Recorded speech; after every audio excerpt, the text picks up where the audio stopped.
may tambala na! At eto na sila, ang nag-iisang masugid na tagahanga ni Nicole Yala, Chris Chuper! Kasama ang nag-iisang die-hard fan ni Chris Chuper, Nicole Yala! Dear Nicole and Chris. Dear Nicole and Chris. Dear Nicole and Chris. Dear Nicole and Chris. Magandang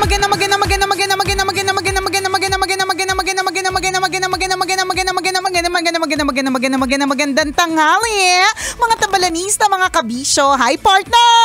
Hi, partner! Hi, mga kabisyo! 22 sa buwan ng Agosto. Kumusta naman ang timbang mo? Ay, nako! At kumusta naman po ang ipon mo? Yan. Ako parang grabe, pareho lang no? sila. Correct. Yung timbang tsaka ang ipon, ang hirap. Natandaan mo ba, kabisyo, 5 years ago, sabi mo sa sarili mo, hindi mo kaya mag-ipon? 5 years later, confirmed. Hindi mo nga kaya mag-ipon. Ganon din sa timbang. Correct. 5 years ago, sabi mo, nako, hindi ko siguro kaya magpapayat. O ayun, ngayon, August 22, 2024, it has been confirmed. Hindi mo kaya magpapayat. Ang hirap naman kasi talaga. Hindi naman madali. Ano yung magkano? Hindi, magkadikit talaga sila. Allergic ako sa magkano. Magkadikit. Magkadikit, parehas na mahirap. Yes, related sila. Bakit? Tingnan nyo, halimbawa, yung pag-iipon. Ginawa mo 1 taong nag-ipon. Yan. Pero 1 araw lang, 1 linggo lang, ubus na yung 1 taon mong inipon. Ang bilis, ano? Diba, ganun din sa pagpapapayat. Diba, 1 taon mong pinaghirapan. Yan. 1 linggo. Diba? Correct, netong Pasko. Diba, totoo? Balik na ulit yung dating timbang mo. Totoo, yung hindi mo na siya mabawi. Ang hirap. Nakakalurky. Pero kung gugustuhin talaga, may paraan. Diba? Kung gusto, may paraan. Kung ayaw, maraming dahilan. Tama. Dapat diba? umpisahan mo lang para may direksyon, may patutunguhan. Sa True Luluto lang halong Eklabu, magandang tanghali sa lahat ng mga kabisya nating hirapan sa kahit anong mga issue, challenge, pagsubok sa kanilang mga buhay. Alam mo, kabisyo, ang masasabi lang natin, temporary lang yan. Diba? Tama. Hindi naman forever na ganyan yung nararamdaman mo. At naniniwala ka ba doon sa mga sinasabi ng mga matatanda, partner, na huwag ka daw masyado masaya kasi bigla mapapalitan ng lungkot, di ba? May ganun, yung lola ko, natatandaan ko dati yung sabi, ayan, tawa ka ng tawa, mamaya iyak ka, ganun. Tapos for some reason, totoo may nga. katotohanan. May katotohanan, pero in a way, kasi ganun naman talaga. Oo, in a way, ganun naman talaga. Hindi ka dapat magsaya dahil malulungkot ka after. Hindi eh. It's more of, kung nagsasaya ka ngayon, maginhawa ka ngayon, abundant ka ngayon, punong-puno, siksik-liglig ka dumaapaw, nakaluluwag-luwag ka ngayon, sa palagay ko, enjoyin mo yan. Enjoyin mo yan kasi hindi naman din laging ganon. Tama. May mga pagkakataon din naman talaga na kailangan magsikip ng bewang ng belt. Kailangan magtipid ulit. Magtiis ulit. Magkakaroon ng paghihirap ulit. Yun naman talaga yung mensahe ng mga matatanda sa atin. Di ba mali lang yung mga words na ginamit nila. Yung pagkakasabi kasi. Hala, sige, masaya ka ngayon. Diba? Mamaya iiyak ka naman. Hindi lang yung part. Pag masaya, o kaya kapag ano ba yun, yung mga sinasabi nila, ay nako, ganyan yung mukha mo, mahipan ka ng hangin, magiging ganyan yung mukha mo forever. Di ba mga ganon? Hala, sige, turo ka ng turo, ayan, di ba mababalik ko yung daliri mo? Oh, ayan. Ang kulit-kulit mo. Pag ikaw nagkasugat, lalabas yung pari sa sugat mo. Ang dami sinasabi ng mga matatanda. Sinasabi kasi paminsan eh. Naku, huwag kang dadaan dyan, sinasako yung mga bata dyan, di ba? May ganun mga panakot kasi paminsan. Pero, pag-gets mo yung message. Oo, they mean well. Yes. Huwag kang dumaan dyan. Talaga namang lahat ng mga dumadaan dyan dapain kasi madadapa. Bakit? Kasi delikado yung daan. Delikado yung daan. Di ba? Hindi lang sa mga clumsy o sa mga dapain, para sa lahat. O yun lang naman talaga. May dagdag lang din talaga minsan para panakot. Pero na-realize ko, partner, ganun din naman tayo eh. Iba lang yung parang mga versions natin. For example, kahapon, kaya nagwala ng matindi, nagtumantrums na matindi yung anak ko. Parang yung anak mo o yung ikaw? Di ba? Kakatantrums ko lang na 1 linggo. So yung kahapon, anak ko yun. So, ang panakot ko naman sa kanya, kasi parang nag-uubo. So sabi ko, ayan kasi, wala sa oras ng vitamins, ganyan. Oo. Nung araw, sabi ko, wala nga kami vitamins. Totoo naman, partner. Wala. Yung bata kami, hindi ako nagagatas, wala kami vitamins. Tulog-tulog lang, tubig-tubig lang. Totoo. Parang kailangan matulog ka sa tanghali para yung mga ganitong oras, maya-maya pa siesta na. Kasi yun yung mga pampatibay ng resistensya, tuhod, pampatalino, ganun. Wala mga vitamins dati. Okay, wala madaming supplement ang mga bata sa true. Ngayon, partner, talagang iba-iba yung mga binibigay ko, partner. Depende. May mga depende sa mga lactobacilli shirota strain. Depende sa mga, sa pangangailangan. Merong para sa mata, para sa brain, para sa, wag lumapot ang dugo, mga ganun. So, edi ubo-ubo kahapon. Ganyan. So, sabi ko sa kanya, yan kasi. Diba? Araw-araw, pinapaliwanag na dapat mag-vitamins, ganyan. So, ang panakot ko naman is, pag nagkaroon ng swimming, hindi ka makaka-swimming. Ganon. Kaming lahat, nasa swimming pool, ikaw, wala. Maiiwan dito, hindi ka kasama. Hindi ka kasama. Diba? Di syempre, partner, kung 5 years old ka na, imagine mo yun, diba? Ay, sabi ko sa iyo, yung iyak niya talaga wagas. Yung tantrums niya, mga 2 hours and 3 days. Yung version na nanay mo, meron ka rin sariling version mo. Yun din yung na-realize ko na, diba? May mga panakot sila dati sa atin. Tayo din naman, nung naging magulang na din tayo, meron din tayo mga sariling panakot, 'di ba? And yung mga panakot na tinatawag, nag-a-adjust din depende sa panahon. So for example, wala mag-gadget.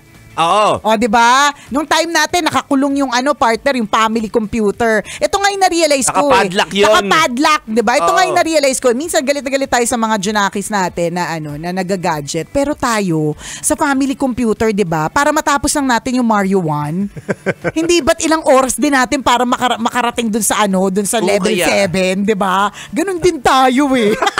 Sa totoo lang din. Nagagalit tayo sa mga ginagawa ng anak natin. Samantalang tayo dati. gawain din natin yun. Ibang version nga lang sila ngayon. Correct, di ba? Meron lang talagang may ibang version. Katulad ng usapan natin kahapon, partner, na may iba na din sila talagang lengguwahe.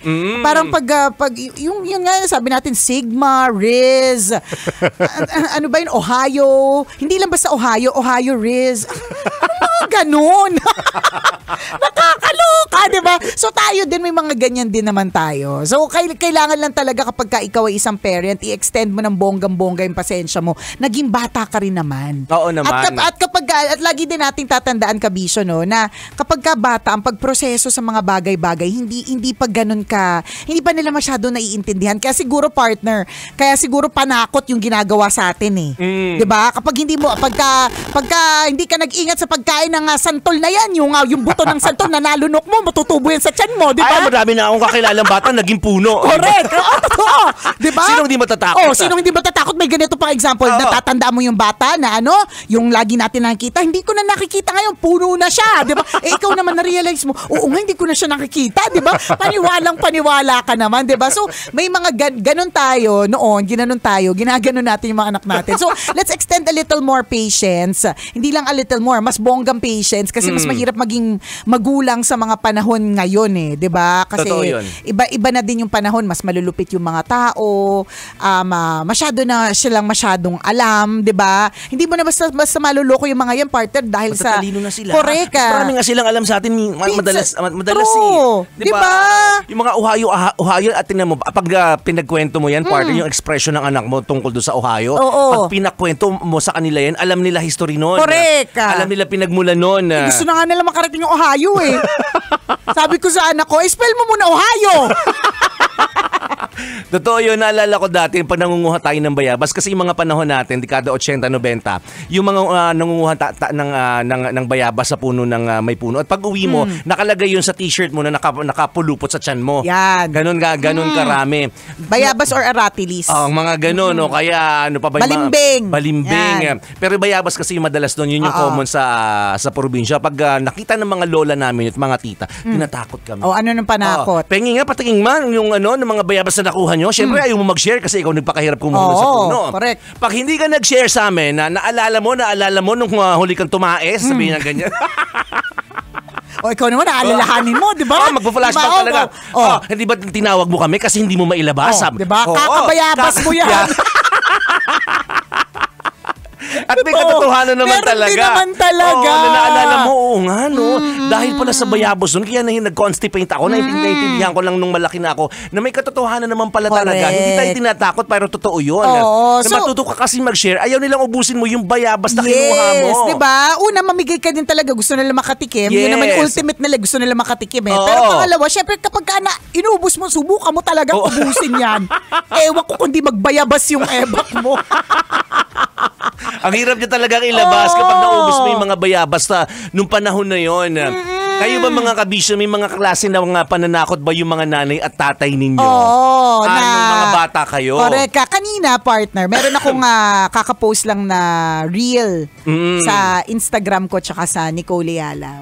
Wish ko lang follow nyo, ha? Follow yan. nyo po, Nicole Yala. Nicole. Try nyo din minsan. Mag-follow. Try nyo lang din, ganyan. So, ang pinost ko doon, partner, POV, pinaka nakaka-stress na feeling. Ewan ko kung ano feeling ko maraming makaka-relate dito na panahon natin at apparently parang feeling ko hanggang ngayon. Anyways, so yung 'di ba kapag tayo ay nasa counter ng grocery, di kunyari kasama natin yung nanay natin, ako kasama ko nanay ko nung bata ako, 'di ba? Nagpa-punch na yung kahera. Oo. Diba? Tapos bigla maiisip ng nanay mo na may nakalimutan pa pala siya. Oo. So ang eksena, partner. Ikaw yung pakukunin. Hindi ikaw yung pakukunin, yung nanay mo kukuha. Tapos ang tagal ng nanay mo. Diba yung feeling na parang nakaka-stress, na nakaka-pressure. Tapos makikita mo yung kasunod, nag-aabang. Oo. Tapos makikita mo, paubos na yung yung pinapunch ng kahera. Tapos wala pa yung nanay mo. Tapos wala pa yung nanay mo. Nakakapanik yun, ha? Diba? Kasi ang thinking mo nun, nawawala ang nanay ko. Hindi lang yun, partner, nape-pressure ka kasi sino magbabayad ng lahat ng ito, tapos nape-pressure ka pa dun sa katabi kasi nagsusungit na sila kasi wala pa yung nanay mo. Patapos na yung kahera. So sabi ko post ko kaya to, tingnan ko kung sabi ko, if you know, you know. Kung you know, yung mga tao ngayon, nagigets pa nila. magigets pa nila. Ang pina-acting ko dun si Princess eh. So, although sabi ko sa kanya, do you feel it na parang gano'n? Sabi niya, no. Parang hindi naman siya kinakabahan. Wala siyang kaba kasi syempre, una pwede niya ako i-text. Mom, at saka alam niya yung gagawin. Next or na. feeling ko malaki na siya. Or baka pwedeng malaki na siya, pero hindi. O dapat mga 2 years old. Oo. Baka mga 2, pag parang kabahan ka talaga ng husto. O siguro mga 5. Feeling ko mas kakabahan yung nanay. Oo nga. Di pa, partner, hindi mo rin na maiiwan pag masyado maliit eh. Oo, kasi ikaw talaga yung magpapanik. Yung anak mo mag-e-enjoy kasi isipin niya nasa playground siya. Correct, diba? Kasi marami siya nakikita at pwedeng damputin. True.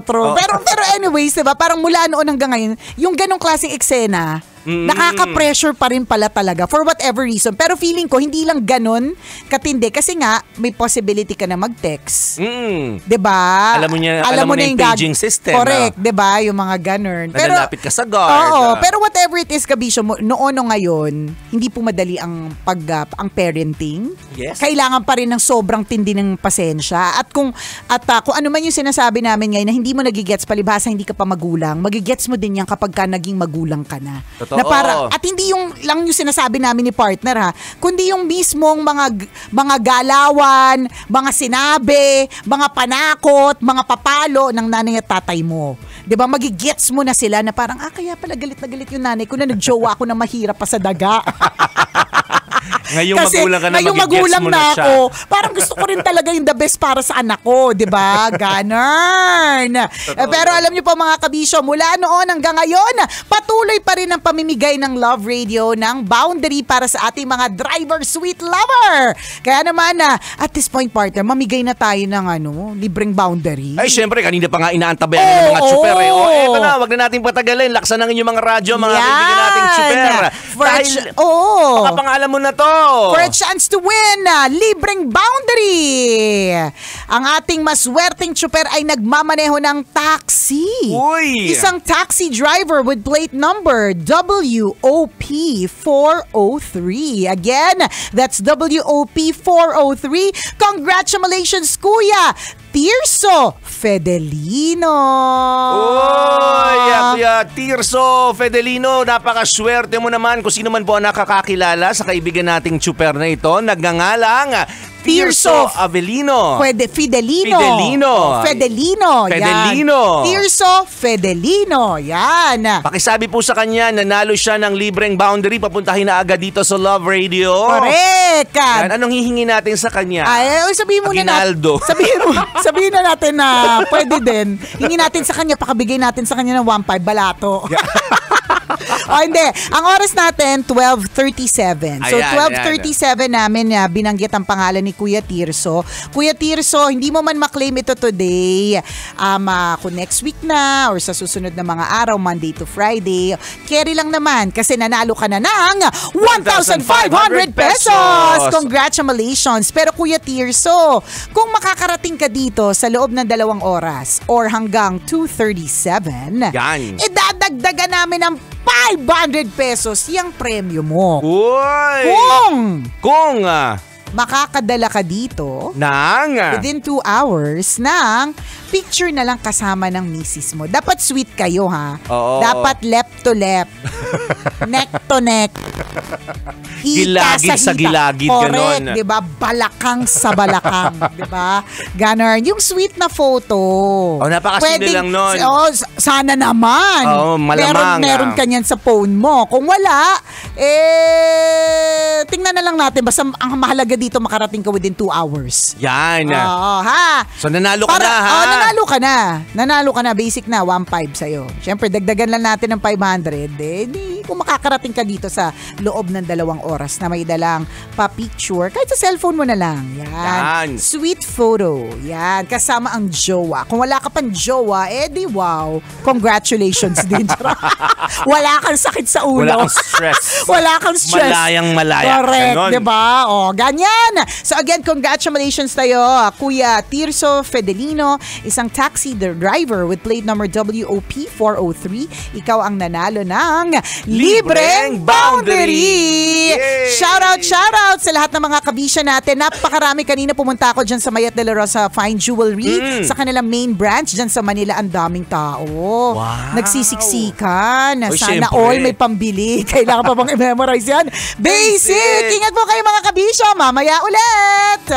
Kailangan pa bang i-memorize yan? Love Radio. Basic!